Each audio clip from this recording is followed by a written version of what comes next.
예, 오늘 설교 제목은 교회의 기초라는 말씀입니다. 말씀을 다시 한번 우리가 읽어보겠습니다.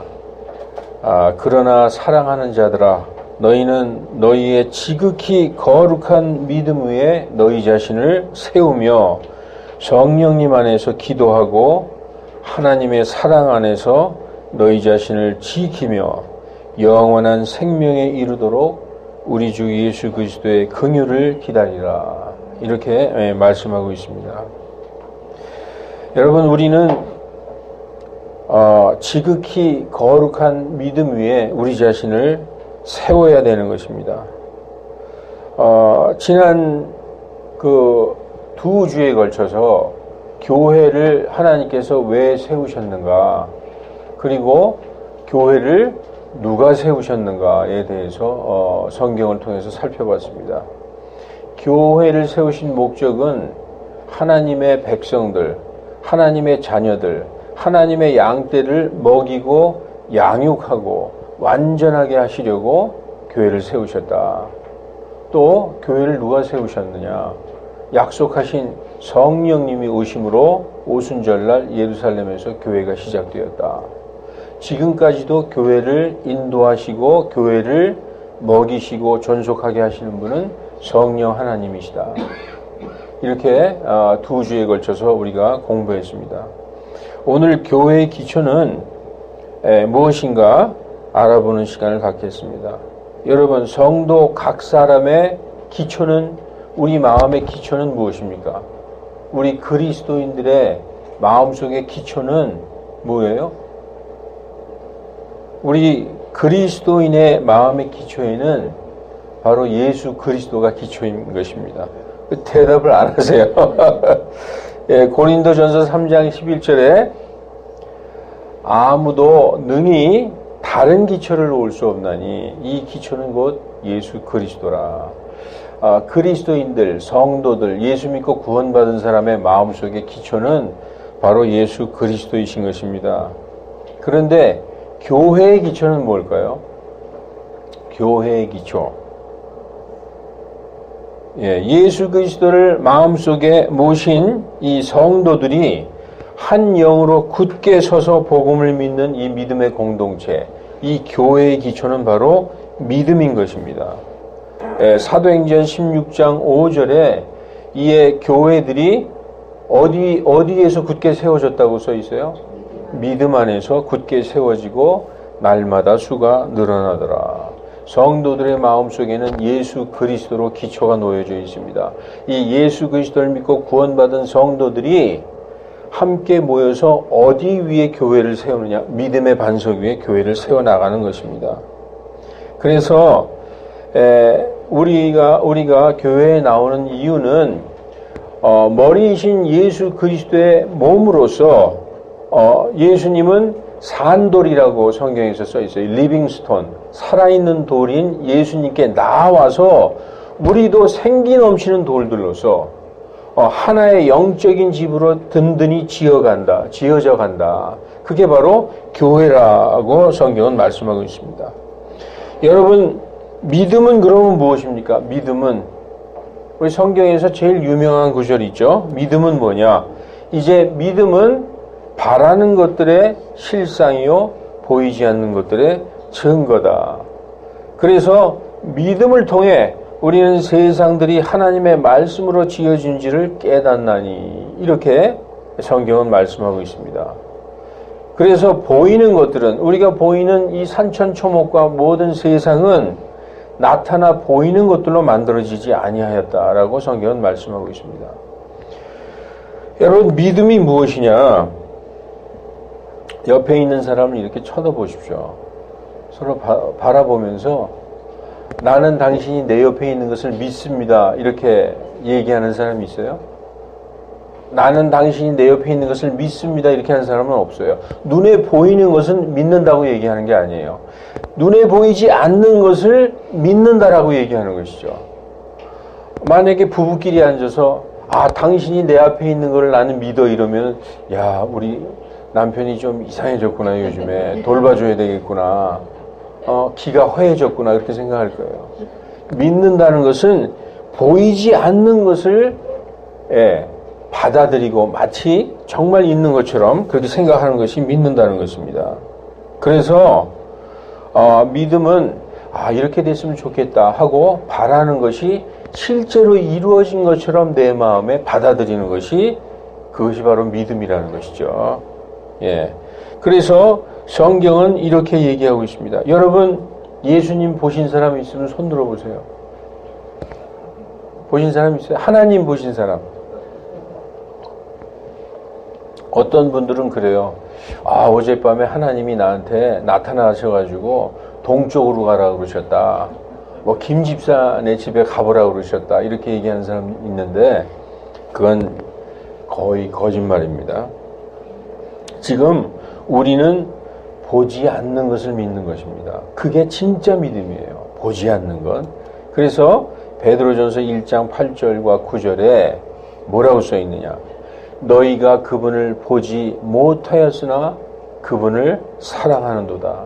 지금도 그분을 보지 못하나 그분을 믿고 영광이 가득한 이루 말할 수 없는 기쁨으로 즐거워하나니 너희 믿음의 결말, 너희 혼의 구원을, 영혼의 구원을 받았습니다. 이렇게 말씀하고 있는 것입니다. 여러분, 보이지 않는 것을 믿는 것, 보이지 않는 믿는 것을 이 세상 사람들, 예수님을 믿지 않는 사람들, 하나님을 부정하는 사람들에게는 눈이 하나밖에 없어요. 외눈이라는 의미가 아니라 이 육신의 눈밖에 없다는 거죠. 그러나 예수님을 믿고 구원받은 하나님의 백성들은 눈이 두 개가 있어요. 그 또 하나의 눈이 뭐냐? 그게 바로 마음의 눈입니다. 마음의 눈. 성경으로 영적인 눈이라고 그러죠. 영적인 눈. 영적인 눈으로 보는 거예요. 그래서 마태복음 5장 8절에 예수님이 이렇게 말씀하셨어요. 마음이 순수한 자는 복이 있나니 그들이 하나님을 볼 것이요. 이렇게 말씀하고 있습니다. 여러분 하나님 보셨죠? 육신의 눈으로는 보지 못했지만 우리의 마음의 눈으로 우리 속 사람이 하나님과 예수님을 마치 본 것처럼 믿고 있는 것입니다. 우리에게 영적인 눈, 마음의 눈, 지각의 눈을 열어주셨어요. 그래서 그 영의 눈으로 우리는 하나님이 살아계신과 예수님이 우리를 위해서 십자가에 돌아가신 것, 이것을 보는 것입니다. 그래서 예수님이 이렇게 말씀하셨어요. 도마야, 너는 나를 보는 거로 믿느냐? 보지 않고 믿는 자들은 복이 있도다. 이렇게 말씀하셨어요. 지금 이 시대에 우리가 예수님을 보지 못하고 하나님을 보지 못하지만 마치 보는 것처럼 믿는 우리에게 하늘의 복과 영광을 하나님이 주신 것입니다. 여러분, 그러면 믿는다는 것은 무엇일까요? 믿는다. 성도들은 예수 그리스도의 반석 위에 서 있고 교회는 믿음의 반석 위에 서 있어요. 근데 그 믿음이라는 게 무엇이냐? 바로 아는 것이라는 것입니다. 아는 것.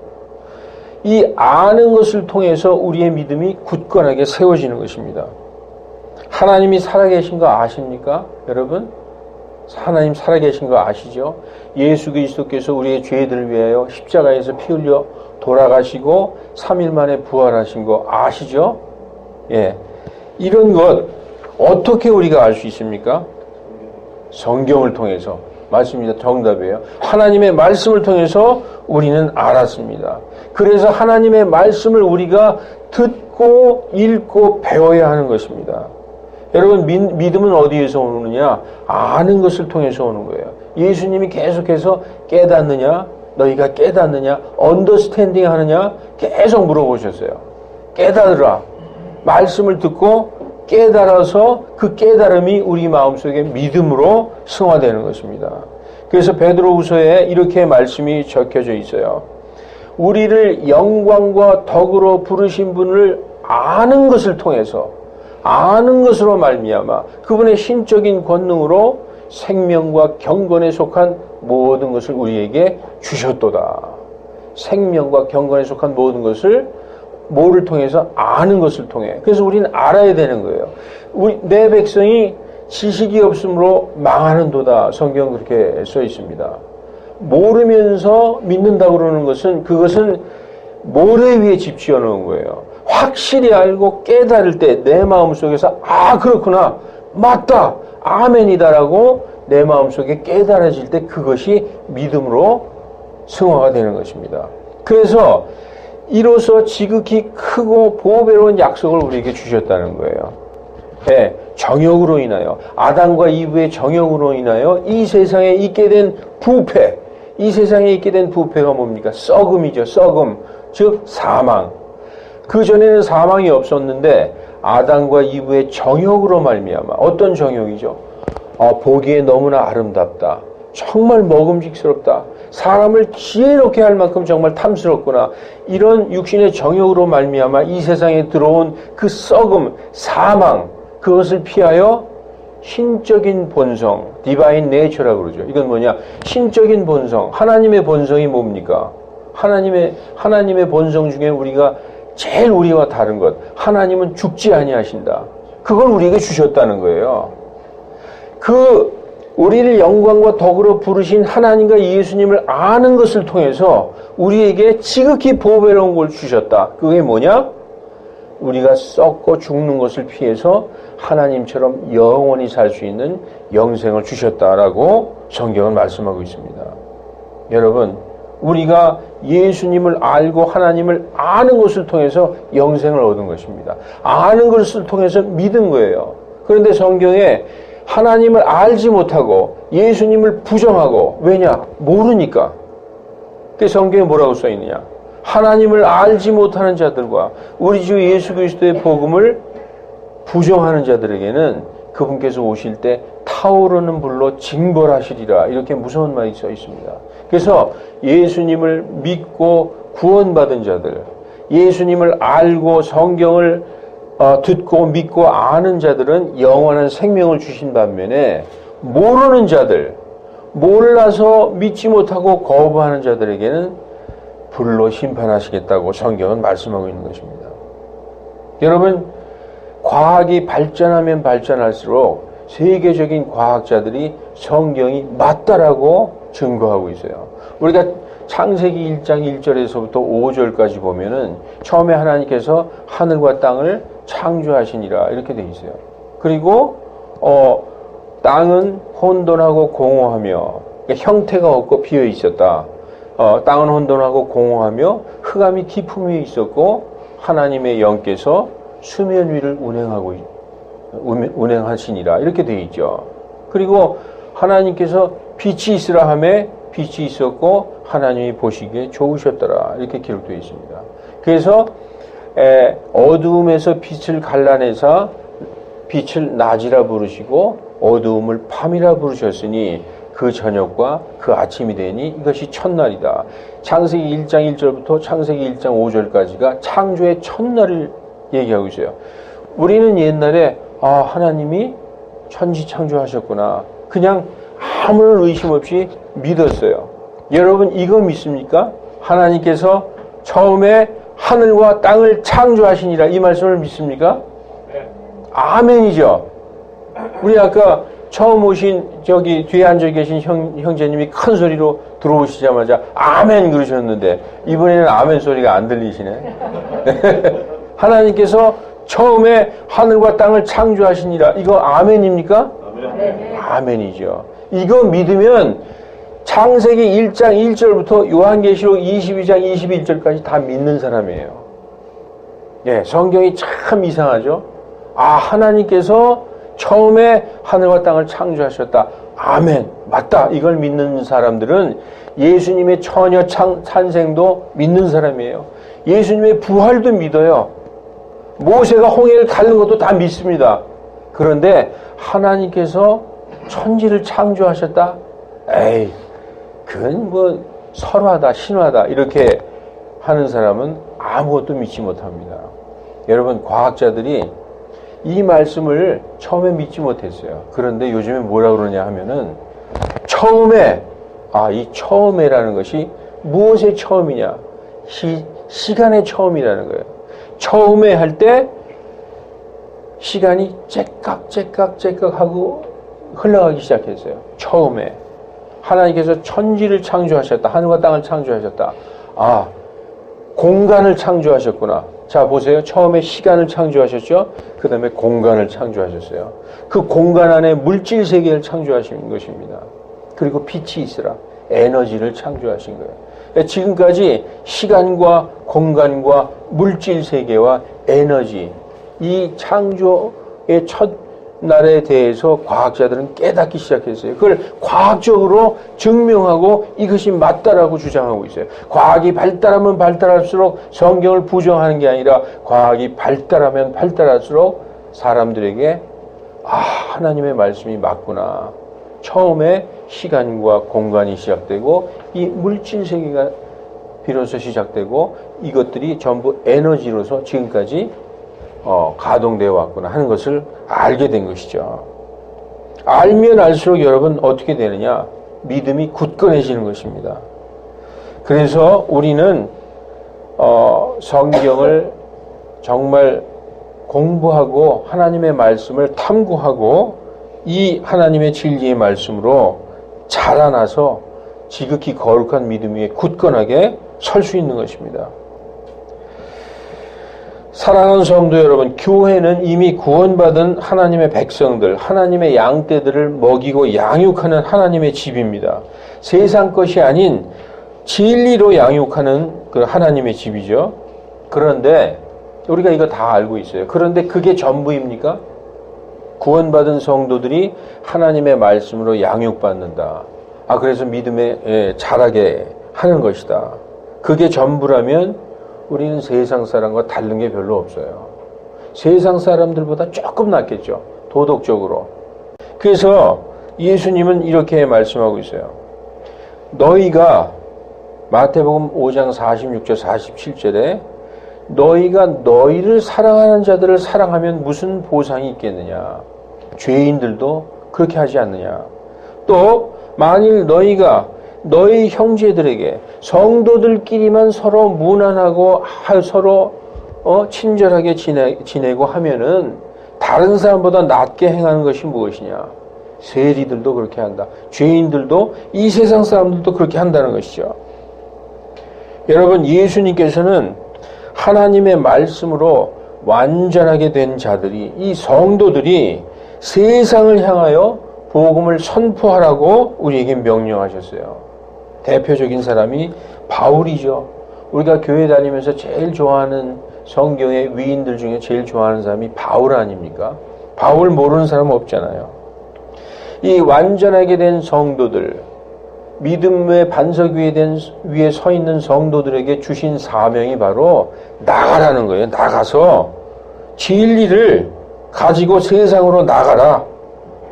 나가지 않고 우리들만 가지고 우리들만 좋아하면은 어떤 건지 아십니까? 달란트를 받아가지고 땅 속에다 묻어놓은 자들하고 똑같은 거예요. 예.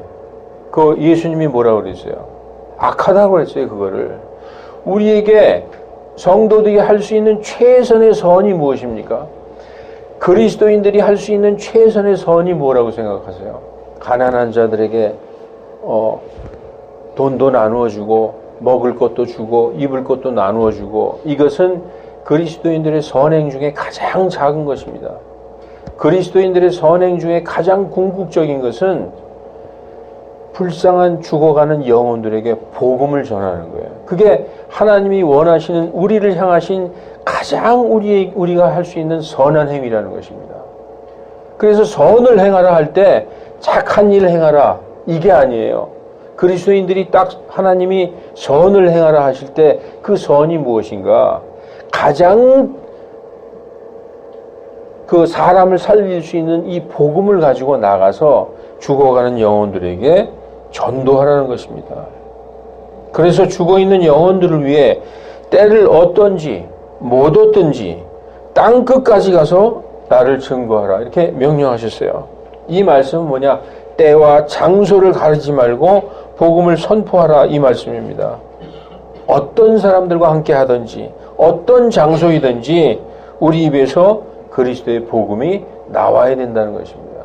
여러분, 우리가 성도들 성도들끼리 교제할 때 세상 얘기 계속 하잖아요. 세상 얘기 계속 하면은 우리가 정말 마음속에 어떻게 보면은 정말 슬픔밖에 남는 게 없어요. 베드로전서에 이렇게 말씀하고 있습니다. 여러분 이건 명심하십시오. 만일 누가 말하려면 여기 있는 누구라도 저라도 여러분이라도 말을 하려면은 마치 하나님의 말씀을 말하는 것 같이 하라 이렇게 성경은 말씀하고 있어요. 세상 얘기하지 말고 정말 하나님의 말씀을 말하는 것 같이 말하라. 그리고 무슨 사역을 하려거든 섬기려거든 주님께서 주시는 능력을 하는 것처럼 하라. 이렇게 성경은 말씀하고 있는 것입니다. 그래서 성도들끼리 만나서 세상 얘기하고 그러면은 시간이 너무 아까운 거예요. 우리가 말할 때는 하나님의 말씀을 말하는 거룩한 입술이 다 되기를 원합니다. 그로 인하여서 사람들이 만나기 싫어하고 우리만 만나면 저 사람만 만나면 계속 성경 얘기하고 하나님 얘기하고 복음 얘기하면은 만나기 싫어한다는 거죠. 세상 사람들이 따분하게 생각하는 거고 저 사람 또 시작이네 이렇게 얘기하겠죠. 걱정할 거 없어요. 여러분 우리의 정체성은 뭡니까? 우리가 뭡니까? 우리는 그리스도인이에요. 그리스도인 입에서 그리스도를 선포하지 않으면 그건 나의 정체를 부정하는 거예요. 예수님을 부정하는 것입니다.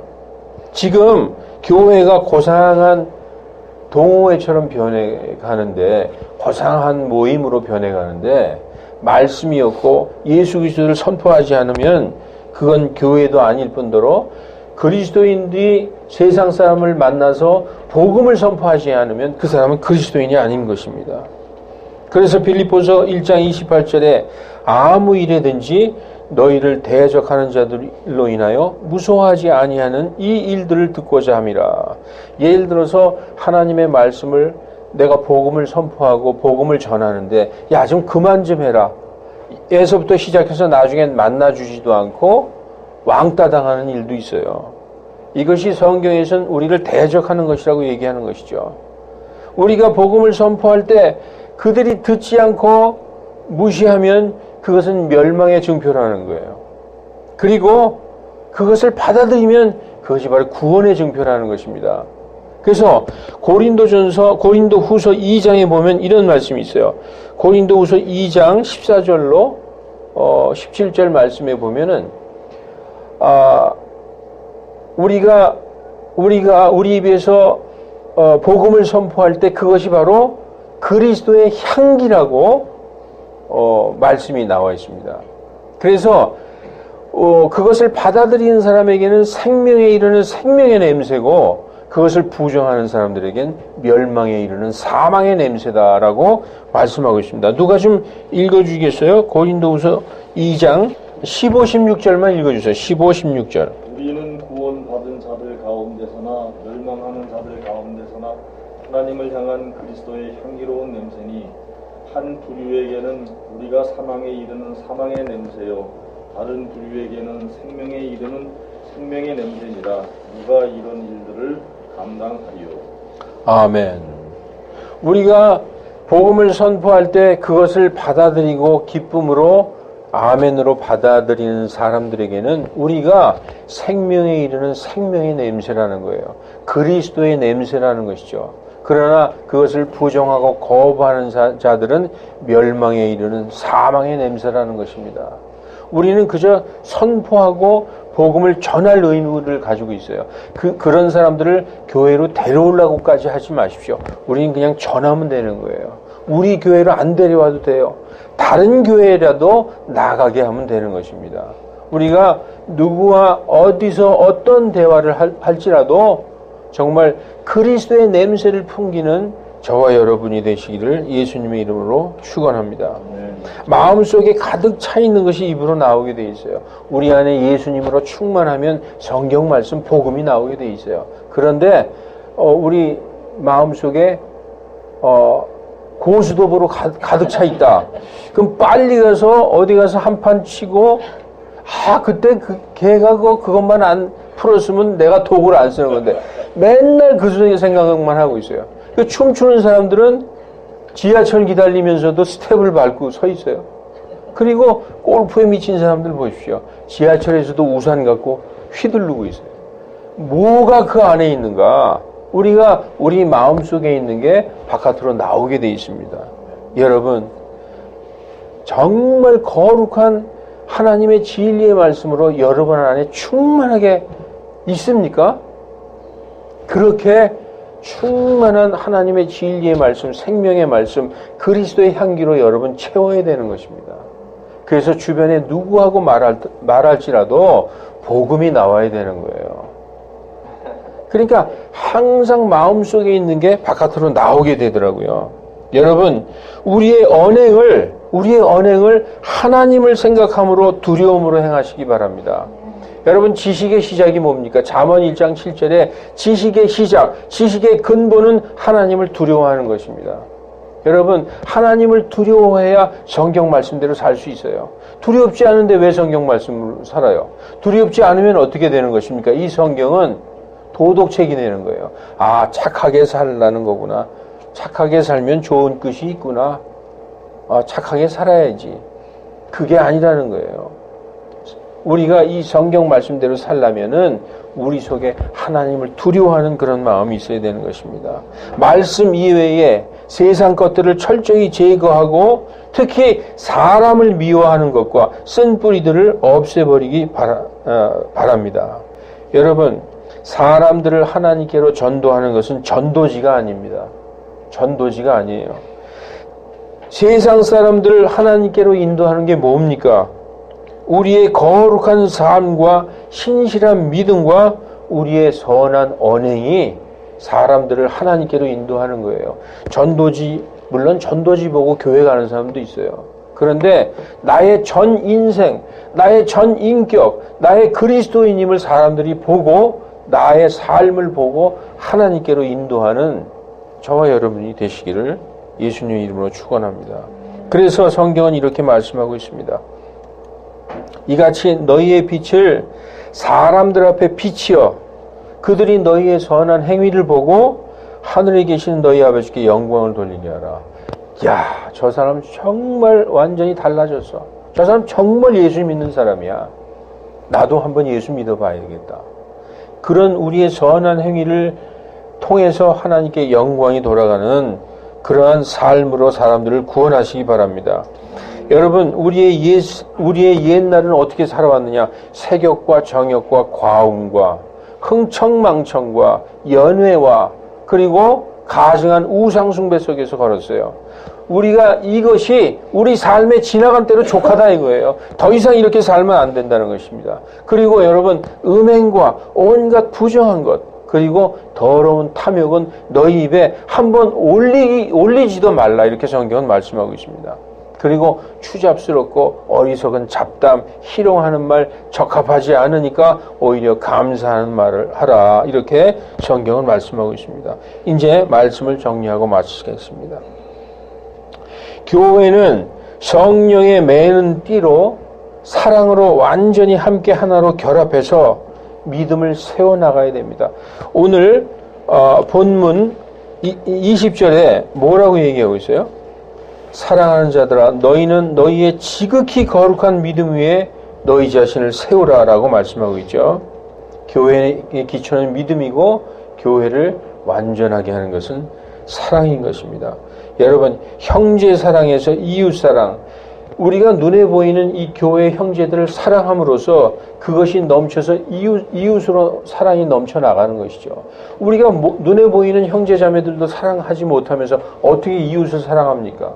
이웃도 사랑하지 못하면서 어떻게 원수를 사랑해요? 그래서 우리 이 교회에서 형제들을 사랑하는 게 가장 중요한 거예요. 형제들을 사랑하는 자들은 이웃을 사랑하는 것이죠. 이웃을 사랑하는 자들은 나의 원수들도 사랑할 수 있는 것입니다. 한 영으로 굳게 서서 복음을 믿는 믿음을 위하여 한 마음으로 함께 힘쓰라는 것입니다. 교회는 완전히 하나가 되어야 돼요. 머리이신 예수 그리스도에 완전히 결합해서 완전히 하나가 되어야 되는 것입니다. 그래서 화평의 띠로 교회에서 고린도 교회처럼 분열이 생기고 성도끼리 다투고 그래서는 안 된다는 것이죠.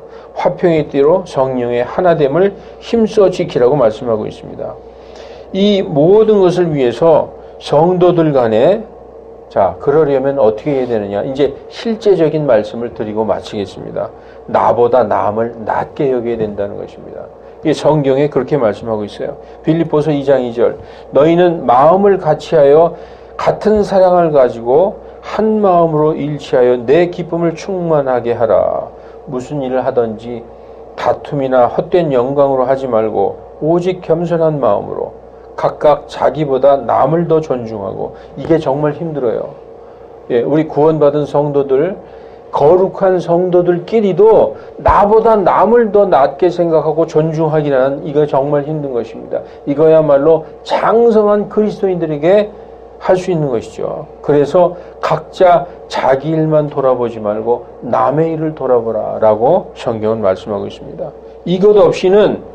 이것이 없이는 교회는 절대로 굳게 설 수 없습니다. 내가 저 사람보다 낫다고 생각하고 저 사람 위에 군림하려 하면은 절대로 교회는 굳게 설 수 없습니다. 항상 나보다 남을 낮게 생각해야 된다는 것입니다. 낮게가 아니라 낮게. 예, 아시죠?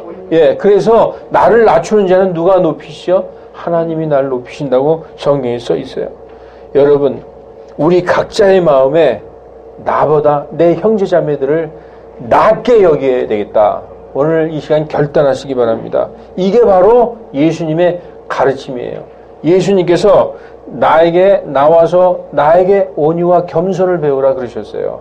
온유와 겸손을 배우셔야 남을 낮게 생각할 수 있는 것입니다. 기도하시겠습니다.